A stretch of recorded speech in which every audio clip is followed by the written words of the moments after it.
Comment avez-vous eu l'idée de ce projet? Alors j'ai pas le mérite d'avoir eu l'idée au départ. Moi je suis maraîcher de formation. D'accord. J'ai passé une licence en agriculture biologique en 2013 et j'ai repris mes études en 2018 à l'Université de Bourgogne en master environnement. Et c'est lors de cette reprise d'études que j'ai rencontré un collectif de géographes qui eux avaient eu l'idée de mettre des bacs potagers pédagogiques au pied des résidences universitaires. Donc forcément, ça a touché une certaine sensibilité chez moi, qui était producteur de légumes auparavant. Et j'ai décidé de rassembler ce collectif, de rassembler même plus largement, et de créer une association autour de ce collectif et de cette idée de bac potager pour aller plus loin et créer un réel jardin partagé au cœur de l'université. Et donc, c'est parce que vous étiez en lien avec la nature que vous avez décidé de mettre en place ce projet au campus? Oui, je pense, depuis tout petit, je ne peux pas m'empêcher de faire du jardinage. La passion m'a été donnée par mon grand-père. Partout où j'ai pu aller, j'ai créé soit en colocation des jardins partagés. Quand j'étais à Toulouse, on a créé un espace test en permaculture. Enfin, à chaque lieu que j'ai pu investir, j'ai créé des jardins. Et donc l'idée m'est venue naturellement d'aller plus loin et avec ce collectif-là. D'accord. Et vous avez mis combien de temps pour mettre en place ce projet-là? Du coup, je suis arrivé à la rentrée 2018, donc j'ai rencontré ce collectif, on a été voir les bacs potagers, on a mis en place des réunions publiques tout l'automne, très largement ouvertes aux habitants du quartier, aux âgés du campus, où l'idée c'était de demander à chacun ses envies, ses besoins, pourquoi créer un jardin partagé, pour ne pas imposer une vision de ce jardin, mais vraiment partir des idées de chacun pour créer le jardin. Donc on avait des grandes feuilles où chacun mettait les mots qu'il désirait, qu'est-ce qu'il voyait derrière un jardin, quels étaient ses besoins, ses envies. On a rassemblé tout ça et c'est avec ça qu'on a pu créer une première carte d'identité de la future association, regroupant les valeurs militantes, éco-citoyennes, écologie, regroupant l'ambition du projet, la vision. On a pu déterminer différents axes. Donc, le principal était de créer un lieu de vie, un lieu d'échange avant de produire, avant la biodiversité. Donc c'était vraiment la dimension sociale qui a primé au départ.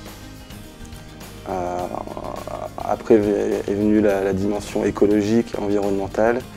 Et la dimension productive, on est encore en train de travailler dessus. D'accord. Et ça vous a coûté combien? Alors, le budget n'est pas venu tout de suite. On a déjà monté le projet, comme je t'ai dit. On a créé l'association.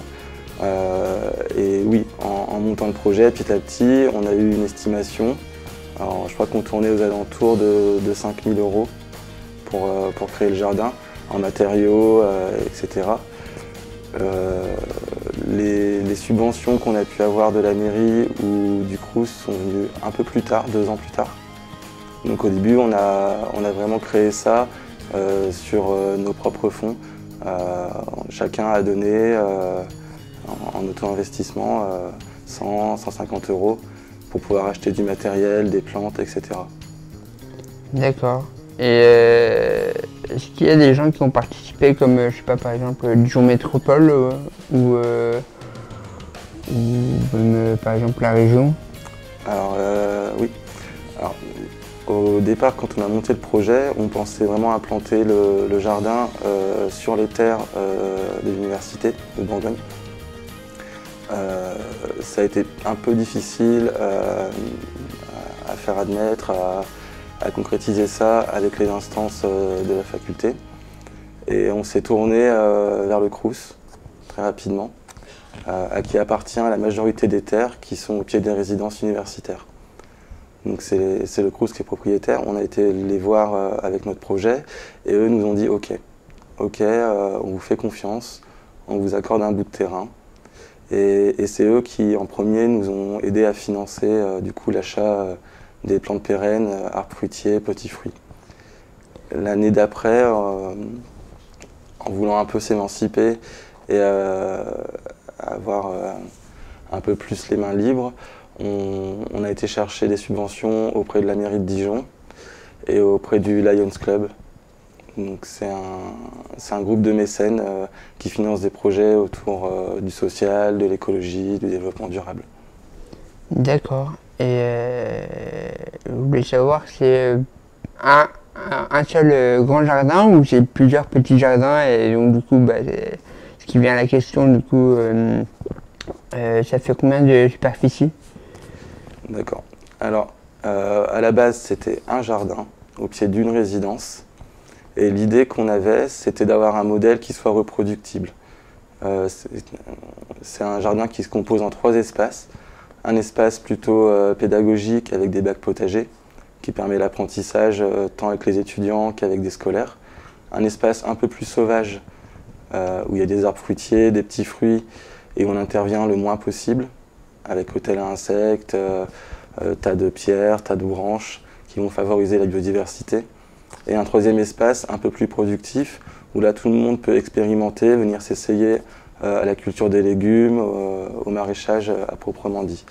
Donc voilà comment on a pensé ce jardin en 3 espaces, et que ça soit un modèle reproductible au pied de chaque résidence. Là on l'a fait au pied de la résidence Bossuet, pardon. Et on aimerait le faire au pied d'autres résidences.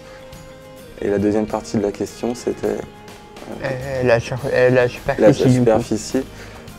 Du coup, celui-ci s'étend environ sur 2000 m², sachant que l'espace, comme je disais, consacré à la production en tant que tel, représente environ 300 m². D'accord. Et du coup, est-ce que vous allez créer d'autres jardins partagés, mais cette fois du coup ailleurs? Alors c'est en cours. On a lancé les projets à l'automne dernier, tant au niveau de la faculté, à travers le pôle patrimoine et les espaces verts. Donc ça, ce projet a été validé le mois dernier. Alors au bout de la maison de l'étudiant, on va créer des bacs potagers et des buttes de fraisiers. Voilà, ce ne sera pas un jardin avec 3 espaces comme je viens de décrire. D'accord. Les contraintes étaient qu'il y avait beaucoup de réseaux d'eau, réseaux électriques qui passent autour des bâtiments de l'université, ce qui nous empêche d'aller creuser et d'aller farfouiller la terre autour des bâtiments. Donc on choisit quelque chose d'un peu plus hors sol, bac potager et butte dans un premier temps. Donc ça, ce serait sur 200 m² aussi environ. Et on lance un deuxième projet au pied d'une deuxième résidence universitaire, résidence Buffon. Donc là, le Crous nous a accordé une surface de 300 m² qui a été retournée la semaine dernière. Donc là, c'est vraiment, on lance le projet d'un deuxième jardin dans l'esprit que je viens d'énoncer. D'accord. Et du coup, vous parliez de l'arrosage et de l'électricité et tout.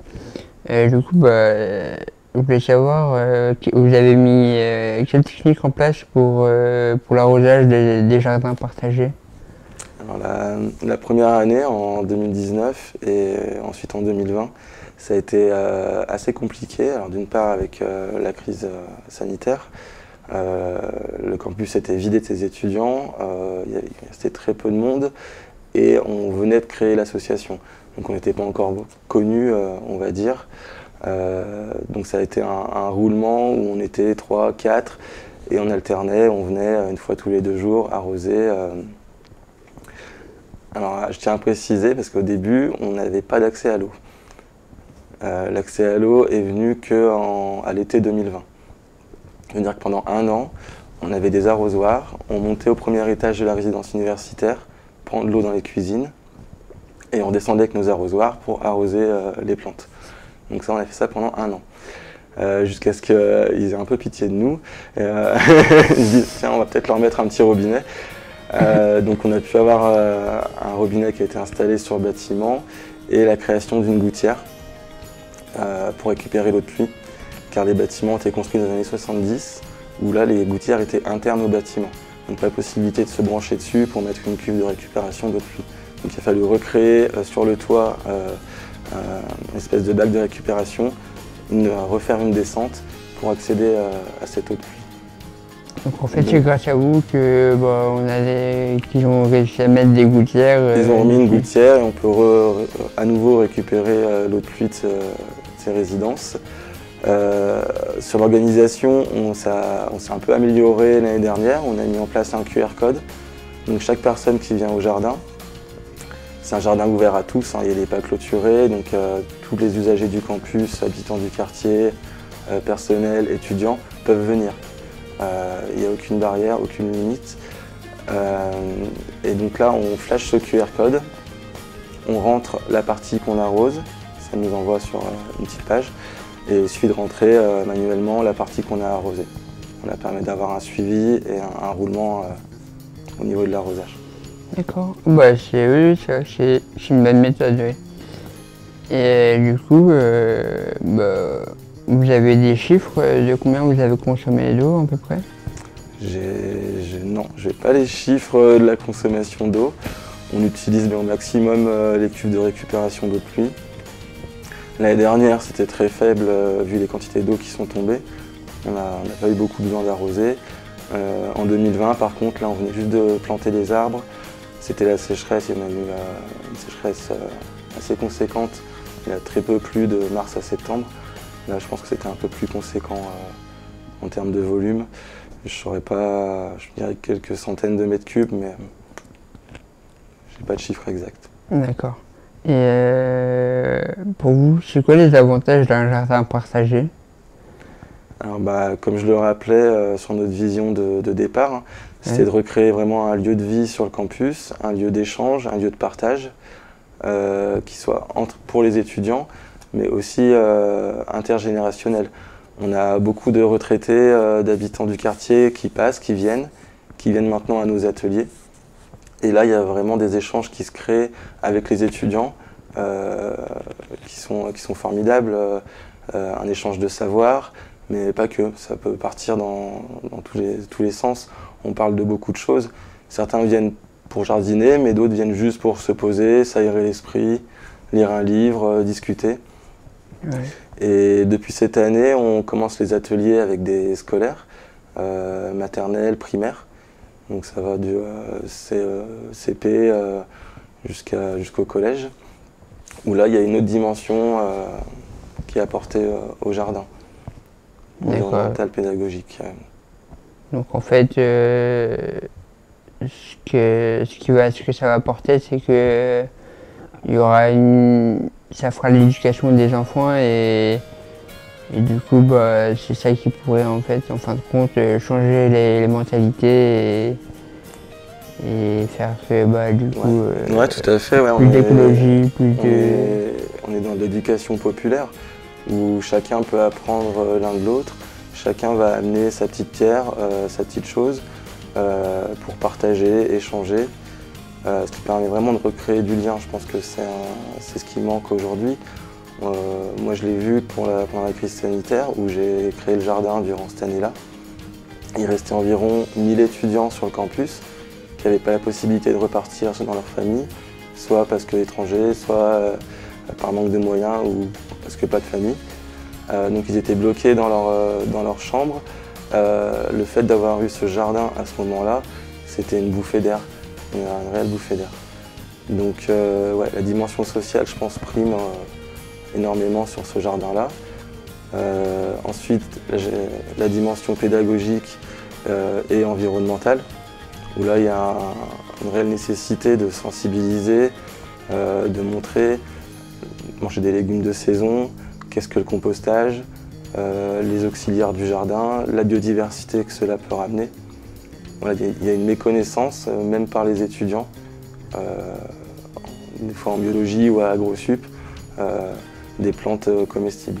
Donc là, il y a aussi un réel besoin à ce niveau-là. Ouais. Et pour finir, c'est quoi votre activité préférée soit au sein soit au sein du jardin partagé ou même en général dans le jardin ou dans la nature?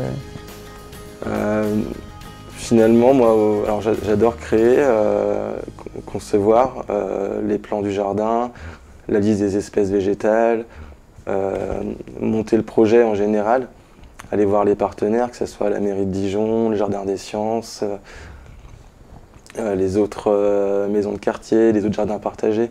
Donc j'adore ce contact-là qui permet ensuite de créer le projet. Et après, dans l'animation du jardin, dans la vie du jardin, c'est vraiment la transmission. Moi, j'ai un savoir parce que maraîcher et producteur, mais j'aime laisser faire. J'aime que les gens fassent leur expérimentation et qu'il y ait cet échange. Voilà, c'est vraiment ça qui me plaît au sein du jardin. Et du coup, où est-ce qu'on peut trouver un site internet ou Facebook Du coup, vous pouvez suivre notre actu sur Facebook, Campus Comestible Dijon, Instagram. Et sinon, nous rejoindre sur le campus, au pied de la résidence Bossuet. C'est au 8 avenue Alain Savary. Et nous y sommes les jeudis et samedis après-midi, de 14h à 18h. On propose différents ateliers, ça du jardinage, mais il y a aussi du bricolage, des fois on fait de la peinture, hôtel à insectes, nichoirs, voilà, tout au long de l'année. Merci beaucoup. Merci. Au revoir.